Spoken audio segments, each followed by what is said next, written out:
I'm Ashton Addison from Block West Capital for Investment Pitch Media, and today on the Crypto Coin Show we have Sam Kim and Justin Lucas, founder and director of marketing of MetalCore. Sam, welcome back to the show. Justin, welcome to the show. It's a pleasure to have you guys here. Hey Ashton, great to be here. Thanks for having me as a repeat visitor. Looking forward to introducing the game MetalCore to you and your audience. Definitely, I'm super excited to hear about this. I know Justin is eager to talk about the gameplay. I'm excited to hear about the open world concept as well.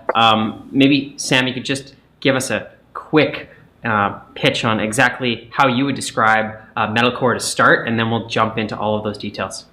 Yeah, so MetalCore is a game that's being built by extremely seasoned, experienced game developers who, the senior team on average have 25, some of them 30 plus years of game development experience. So it's a game that's really designed for the traditional gamers and to bridge them into Web3. And it's a free-to-play style game that uses NFTs and crypto in order to promote certain types of gameplay and to give players with agency over their assets. And it is a mech warrior style game. There are 4 classes of assets. There's infantrymen, tanks, aircraft, and mechs, battling it out in this massive open world PvE, also PvP VE, and then faction-based like giant 50v50 battles across guilds and territory battles. So wow. It's been in development we're a little shy of a year now in development, and we're looking forward to getting this to the audiences out there pretty soon. Very exciting, and yeah, it's a huge job. Great to hear that you have expertise of gamers, developers that have been in there for a long time. I feel like that's the key for creating a successful game. Is having that functionality and the technicalities of NFTs and blockchain, but really just focusing on the gameplay, keeping it engaging. And Justin, I want to hear your insights into the gameplay. Maybe you could paint a picture of MetalCore, the combat and the open world for us. Sure. So as Sam mentioned, it's a gigantic open world. You've got a first-person shooter view that you can go into. You've got a third-person shooter view that you can go into, depending on either the vehicle or the infantry class that you're playing as. 8 different classes of infantry, all with very specialized skills on the battlefield. Everything from your core infantry, light infantry, to pilots, medics, engineers, with very cool responsibilities on the battlefield that at a high level, when you're playing in these gigantic 50v50 matches, it's going to be really important to have engineers to fix your mechs and to fix your vehicles so that you can continue playing and getting kills and scoring loot. It's going to be important to having mechs or medics near you so that they can heal you so you can continue the fight. Sam touched on the vehicle classes. There's armored vehicles, there's aircraft, and of course everyone's favorite big giant mechs. And it's just a big gigantic world that is very, very beautifully drawn. And the gameplay is already looking really, really tight. And it really harkens back to some of these like standard bearers within the mech genre, whether it's like a mech warrior or like an armored core. Very exciting. And yeah, there's so much to these games with the open world, the combat itself, making that good, and then just the heroes and all of the different characters that you can play. And from what I understand, they're all sort of tokenized as NFTs and incorporate blockchain as well. How does your team balance at least those 3 things and all of the other facets to make like the perfect game? Well, I think, Ashton, that's a good question. I think it starts with knowing that like we're all operating at a new frontier, and that things aren't going to be perfect right from the get-go. But what we need are a lot of levers, right, to be able to manage the game economy, manage the game. And I think we have the right team. Like you mentioned, it's important that we have these industry vets. It kind of sucks when I do these play tests and playing against 25-year industry veterans because they blast me away all the time. But that's what's needed, right? Like we need those guys with that true experience there. On the other side, we have like great artists, and then we have, while our blockchain team doesn't have 25 years of experience, the leadership there has been developing smart contracts for 5 years or so, and so it's they're very seasoned, experienced smart contract engineers, and so we're pulling the best and the most experience from the various parts. We have our CTO, his name is Twain Martin. He built backend systems for World of Warcraft and StarCraft in his past career, Call of Duty, and many others. And so it's mixing that right pool of talent, fostering communication across them, and knowing that like we're just not going to get anything right from the get-go, but we want to learn from what others have been experimenting and doing, and at the same time providing enough levers to increase the faucets or incentivize usage of the sinks and the burning within the game. And using, some economists out there, consulting with some economists, game economists, as well as traditional economists, to understand how to create a true economy that actually isn't contained just within the game, but it's actually touching the real economy as well, since these are tradable assets. So, it's working collaboratively and having the best people, and providing us enough variables to manage this incredibly challenging and like interesting endeavor that we've all gone on. Super fascinating, and it's just really cool that with the integration of blockchain technology, in-game economies become real economies, and you actually have to consult with real economists about your game, because the economics actually have real financial incentives, and it's a real thing. I thought I would never use my econ degree, but apparently, like I'm like thinking about the definition of GDP being like money supply times the velocity of money, and looking at the derivative of that. Right? What's the first derivative of that, and how do we use that to manage token supply and NFT supply? Like it's fun, interesting, and I feel like I'm finally getting some utility out of that college degree. Amazing. And what you mentioned there about having a great balance, but not having to get it perfect at the start. And it's impossible to get it perfect, because there's always going to be updates to the game. Even in these MMO games like World of Warcraft, there's constantly updates every day, every week, for years and years to come, as the game grows and evolves. Not just updates, but expansions of the world and characters and community feedback. And I feel like community feedback, especially in the blockchain industry, is super important to sort of build and cater to what the community likes the most as well. Yeah, I mean, what's been interesting for me in these past 5 years being in the blockchain space, right? I come more from the blockchain than I do from the gaming. It's just been like how important the community is, because things are happening so quickly in blockchain that when you're busy building a project or a company, it's very difficult to stay on top of all that. But sometimes your community are the ones that are bringing some things to your attention that are incredibly important, right? I mean, like NFT lending platforms. I could go out and reach out to like all of the different lending platforms out there, but in some ways, like my community is already vetting those for me, because they're active participants, and so it's things like that. It's the balancing of the economy through having members of our community playing the game and giving us feedback, collecting the data and seeing how they behave, because sometimes people don't always behave the way they say they will, right? And if you look at like the real economy, people are always more pessimistic about the economy than they actually show with how they spend their money. And that's also the same case in gaming. The people say that they're going to play in one way, but then when you actually look at the data, they may play a different way. And so incredibly important to have the early engagement from the community.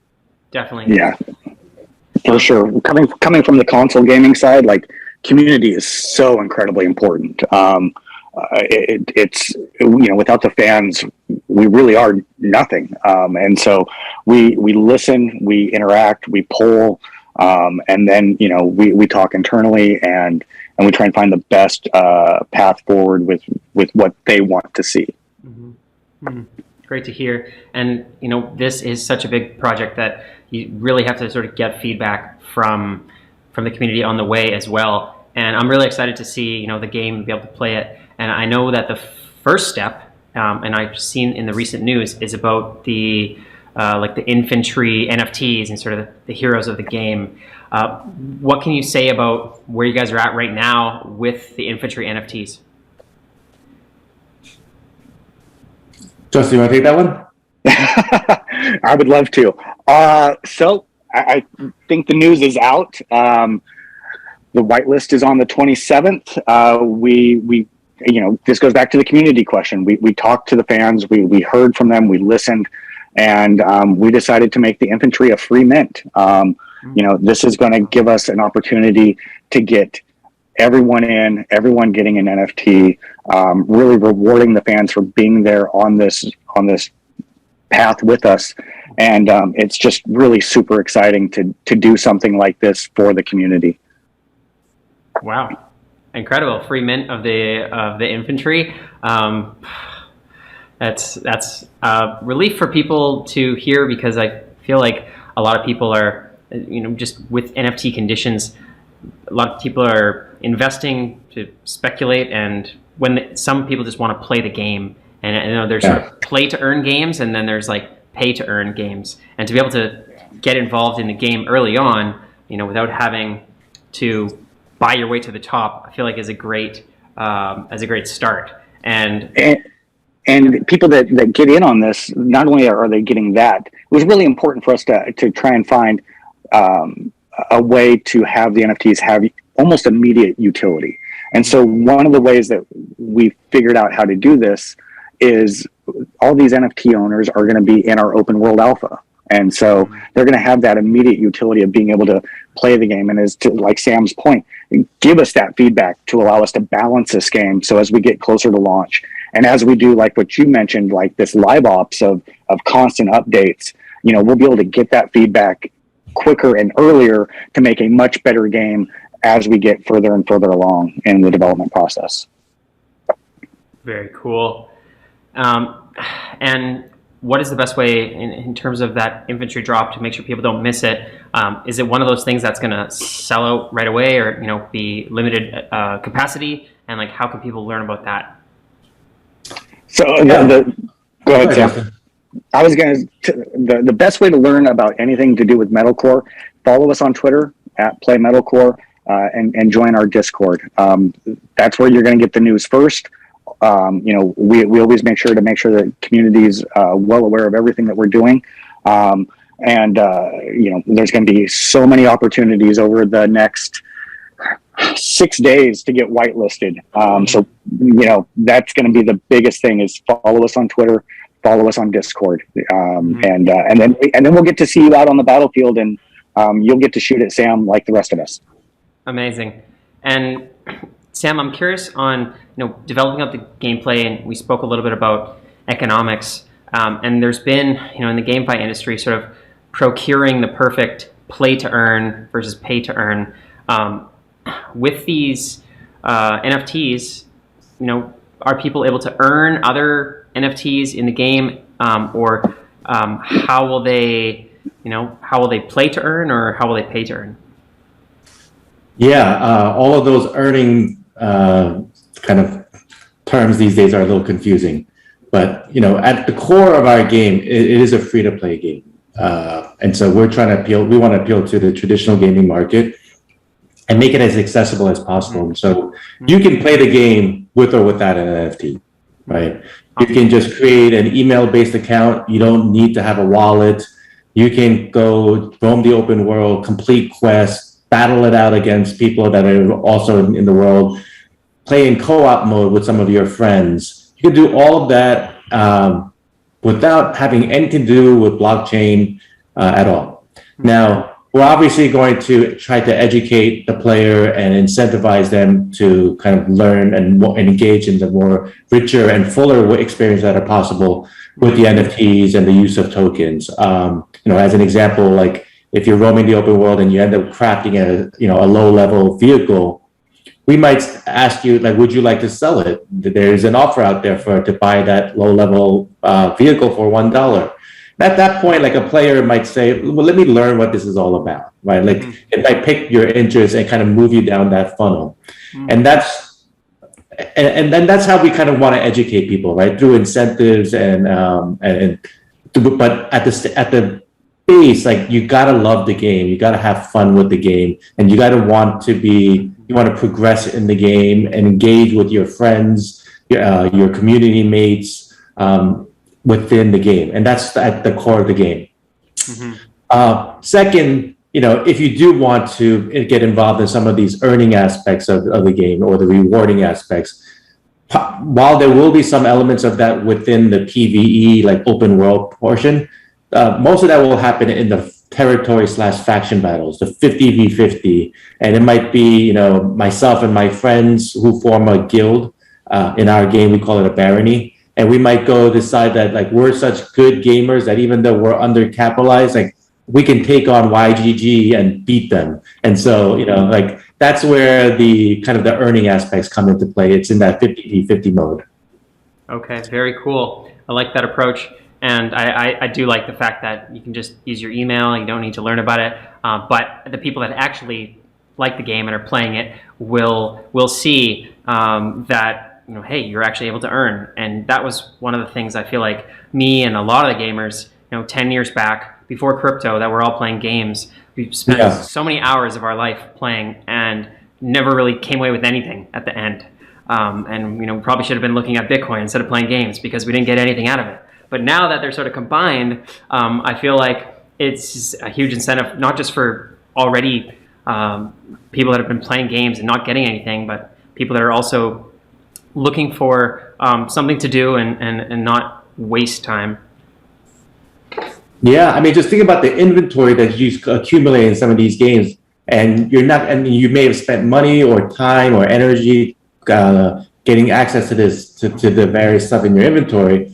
And it's just sitting there idle, right? You're never going to use it, and you almost like you don't want to drop it and burn it because you put almost that much time and pain and energy into it. But at the same time, you can't just turn around and sell it to somebody.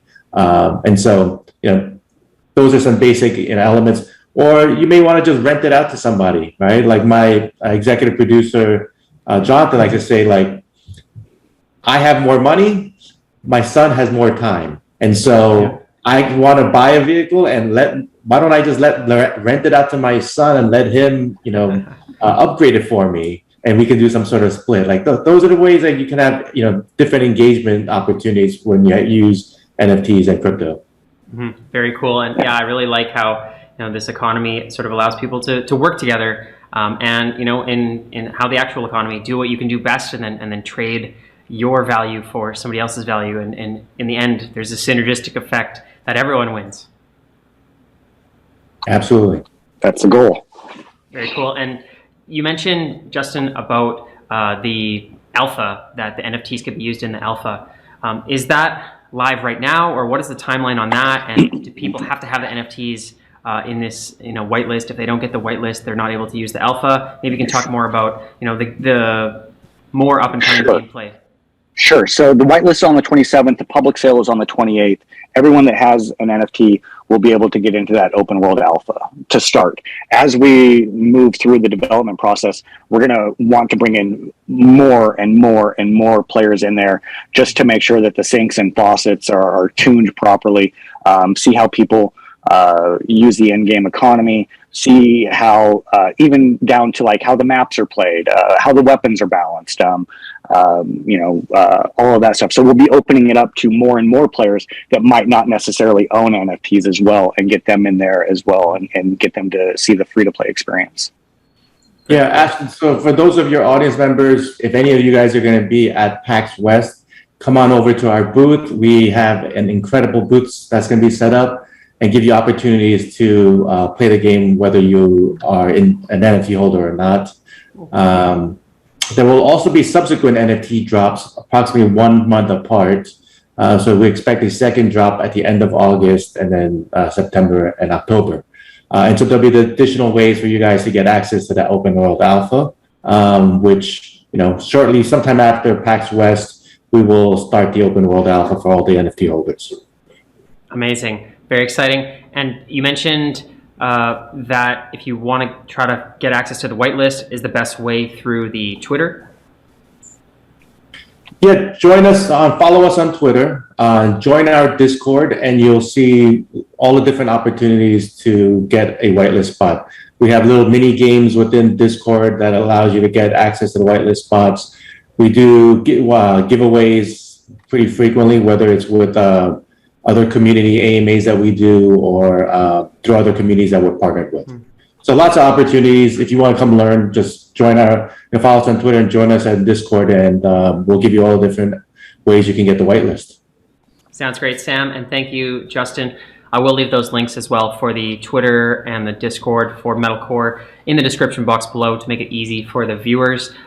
Very exciting with the NFT drop, the gameplay. I'm trying to do my best to get into the alpha and play it and check it out. All the best to you guys on everything moving forward, and let's follow up in the near future. Ash, thanks for having us. It was a pleasure to speak with you, and yeah, looking forward to seeing you in our alpha. Absolutely.